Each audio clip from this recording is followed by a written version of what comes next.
विधानसभेत संघ महत्त्वाची भूमिका बजावणार, सूत्रांची माहिती। लोकसभेतल्या अपयशाची पुनरावृत्ती टाळण्याचा प्रयत्न होणार।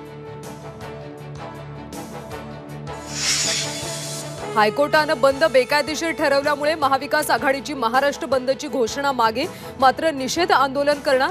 उद्धव ठाकरे मुंबईत, शरद पवार पुण्यात तर नाना पटोले ठाण्यात आंदोलन करणार।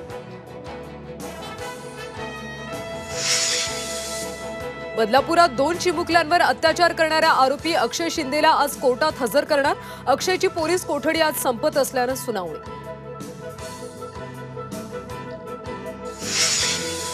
रत्नागिरीतल्या अणुस्कुरा घाटात दरड कोसळली, कोल्हापूरकडे जाणारी वाहतूक पूर्णपणे ठप्प।